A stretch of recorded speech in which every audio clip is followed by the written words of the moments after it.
Olá pessoal, sejam muito bem-vindos ao nosso canal de comunicação, de troca de ideias, e estou aqui para trabalhar mais uma dica importante para vocês. Essa aqui, particularmente, eu nunca vi em prova de concurso público. Você já viu? Sabe se alguém já perguntou sobre isso? Então fique esperto, comenta, me informa, me traz essa novidade. Se não caiu, saiba, está na ordem do dia, porque você vai perceber que é bem possível, especialmente em provas de Ministério Público, da magistratura também, mas especialmente em provas do Ministério Público Estadual adora a questão com nomenclatura e que, entre aspas, puxa a sardinha para o seu lado. Imagine aí você na sua segunda fase: Pedro, estudo há 3 anos, estou 100% pronto, sei absolutamente de tudo de direito penal e direito processual penal, execução penal, eu estudei criminologia por mais de 5, 6 livros, estou sabendo indo e voltando, estou pronto para dar aula. E o seu examinador fala: doutor,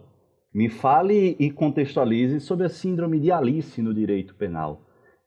Aí você, examinador, tem como me dar uma dica, um caminho, porque eu não estou familiarizado com a nomenclatura. Ele, claro, estou querendo que o senhor desenvolva sobre o direito penal da fantasia, com perdão da palavra putz grila.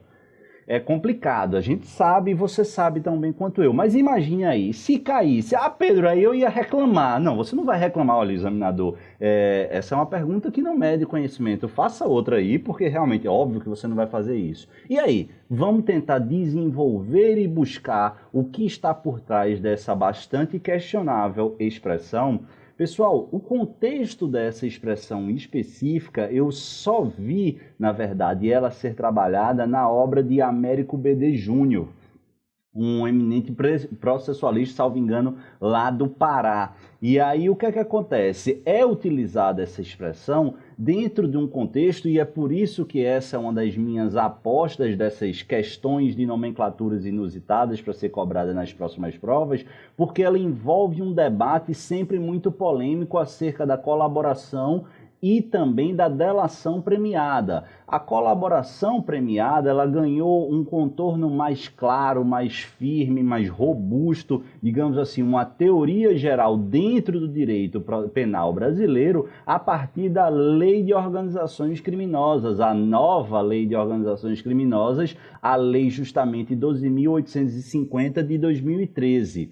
E perceba que sempre no mundo todo a ideia da colaboração e da delação premiada sempre foi muito questionável, especificamente do ponto de vista ético. Uma parcela significativa da doutrina e muito importante traz a concepção, a leitura, a compreensão de que o Estado, ao fomentar a prática da delação, ele está fomentando a atuação estatal a partir de um comportamento antiético, a partir de um comportamento que não se amolda à lógica democrática. Estabelecer, fomentar e premiar o comportamento ético, ainda que sob a justificativa de uma a atividade investigativa mais efetiva, não deveria ser aceita. É por isso que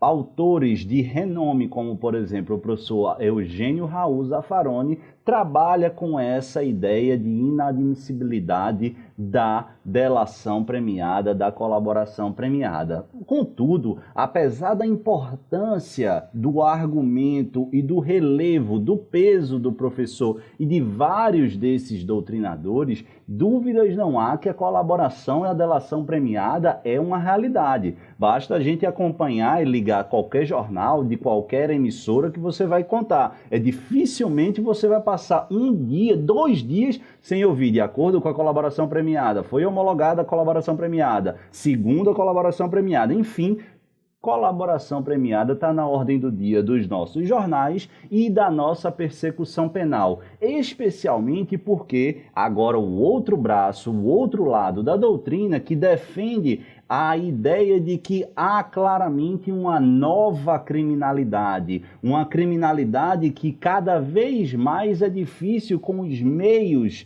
de investigações tradicionais você desmascarar. E é por isso que novas técnicas especiais de investigação, meios especiais de obtenção de prova, são necessários para investigar essa nova criminalidade. Daí porque o próprio legislador trouxe, evoluiu e regulamentou de maneira mais robusta em 2013, a lei, através da Lei 12.850, a colaboração premiada. Bacana, é um novo instrumento necessário e contemporâneo, admitido na maior parte das democracias ocidentais que se tem conhecimento. Essa é o conflito doutrinário, sendo essa última linha a que prevalece aqui na doutrina penal e processual penal pátria, assim como de maneira bastante tranquila nos tribunais superiores. Beleza, certo, Pedro, mas o que é que tudo isso tem a ver com o direito penal de fantasia ou a síndrome de Alice na seara criminal? Pessoal, mais uma vez nos valendo dos ensinamentos de Américo B.D. Júnior, há justamente uma resposta à crítica feita por aquela doutrina que repudia a utilização da colaboração premiada. Segundo o referido autor, há o apontamento de que essa doutrina que afirma ser inadmissível a colaboração ou a delação premiada vive num mundo paralelo, vive num mundo fantasioso, um mundo que efetivamente não existe e não encontra respaldo na realidade. Por quê? Porque para ele a afirmação de que esse pessoal que defende essa não utilização dessa técnica especial de investigação ou desse meio de obtenção de prova não está atento à realidade fática dessa nova criminalidade, dessa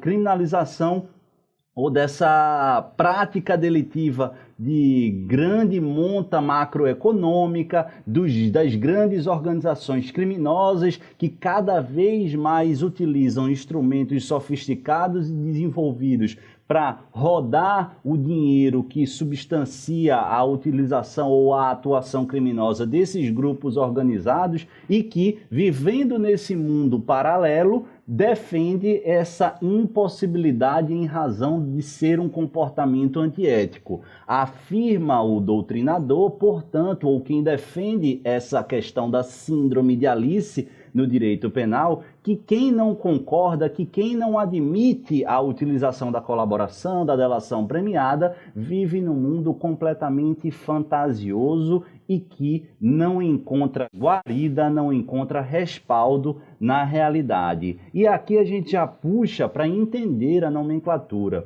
Vocês sabem tão bem quanto eu que Alice no País das Maravilhas é uma obra de um autor conhecido e é a obra mais famosa dele. Um autor muito polêmico, Lewis Carroll, e que escreveu essa obra por volta de 1865. Tem muita coisa por trás dessa obra. Essa obra é bem interessante e dá para explorar bastante, mas aqui no nosso tempo escasso vamos só trabalhar o que é interessante para a nossa lógica. O Lewis Carroll, muita gente diz que colocou em Alice no País das Maravilhas muito daquilo que ele enxergava e vivenciava. Muitos apontam para ele justamente uma síndrome de descolamento da realidade, às vezes momentânea, às vezes constante. E na história de Alice do País das Maravilhas, ela justamente adentra num mundo paralelo, totalmente diverso, totalmente fantasioso, cheio de questões ou de situações inverídicas, ou pelo menos de difícil, como é que eu posso dizer, de difícil compreensão com a nossa realidade mais dura, mais crua. São figuras antropomórficas, figuras diferentes, conversa com animais, enfim, uma série de situações que a gente não observa no mundo real. E aí faz esse paralelo. Olha,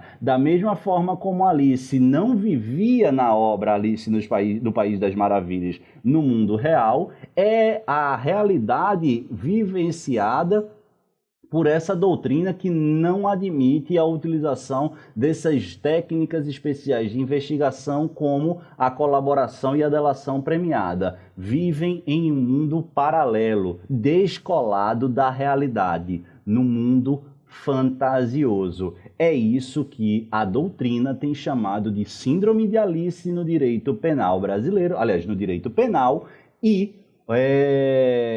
ou de direito penal da fantasia.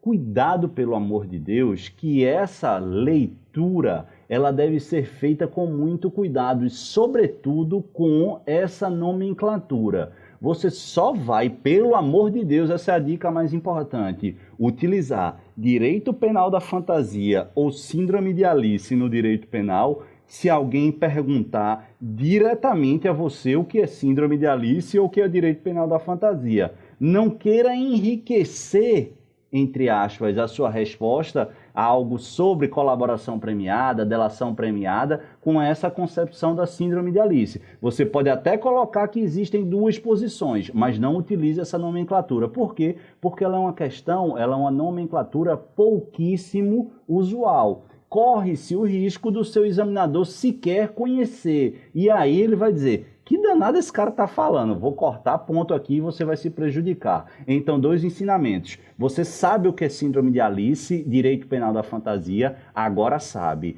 Beleza, agora muita cautela e cuidado. Você vai indicar essa resposta utilizando essa expressão se for perguntado diretamente sobre ela. Se não for uma pergunta direta, você não vai colocar essa expressão, ainda que entenda pertinente analisar as duas vertentes doutrinárias, que admite a legitimidade da colaboração premiada, essa imensamente majoritária doutrinária e jurisprudencialmente, e também, eventualmente, se entender pertinente, fazer a crítica, até mesmo porque, conforme a gente citou, um grandíssimo autor naturalmente adotado aqui no Brasil, que defende esse entendimento, essa posição, é o professor Eugênio Raul Zaffaroni. Beleza? Tranquilo? Entendeu? Nomenclatura chata, nunca vi em prova, mas vai que cai. Anota, compreende e vamos para frente. Grande abraço e até o próximo encontro.